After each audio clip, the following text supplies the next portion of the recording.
We know we're dealing with the Yahwistic source of the Torah when, during those passages describing the chosen people's exodus and wilderness wanderings, the author goes into detail about the Israelites griping, grumbling, and complaining. Today's Exodus reading provides a classic example. The people grumbled against Moses, saying, "Why did you ever make us leave Egypt? Was it just to have us die here of thirst?" Scholars believe that this 10th century before Christ author had a good reason for zeroing in on that embarrassing aspect of the ancestors' personality. Our sacred authors always write for specific groups of people. They never compose their works for everyone, and certainly not for us in the year 2020. The faces of the communities for whom they write are always before their eyes. Their unique problems prompt them to write. If there were no problems in our ancient faith communities, we'd have no scripture. It's easy to conclude that there must have been lots of griping, grumbling, and complaining in the writer's community, else we wouldn't have today's first reading. Thankfully, the author actually tells us what the whining was about. A simple question: is Yahweh in our midst or not? Like all communities, the Yahwists fell into the trap of creating a sacred history, a time like no other, when God worked in special ways for special people, a time which made their own day and age pale in comparison. If only they could have taken part in the Exodus when Yahweh worked those famous signs and wonders, or even participated in the 40-year trek through the wilderness when Yahweh constantly appeared to the Israelites, assuring them of his presence.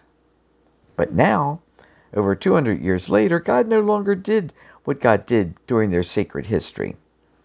It was left to them simply to complain and grumble about Yahweh's absence.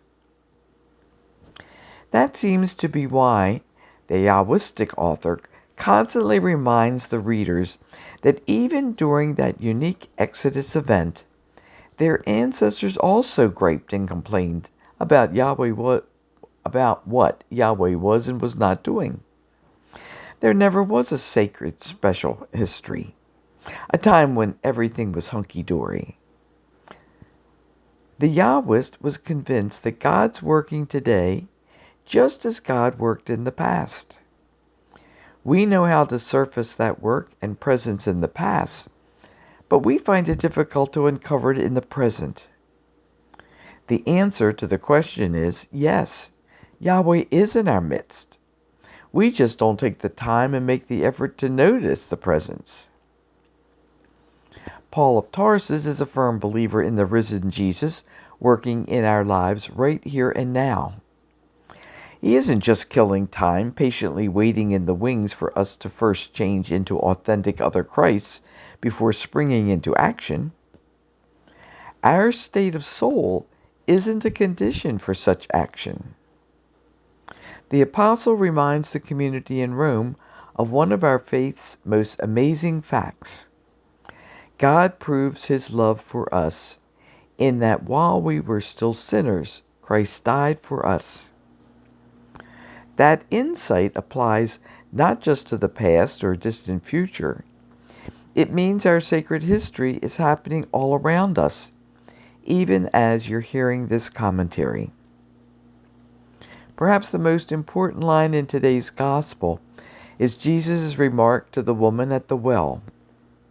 If you knew the gift of God and who is saying to you, "Give me a drink," you would have asked him and he would have given you living water. John obviously presumes that living water is part of our everyday lives, but it's a part almost no one notices.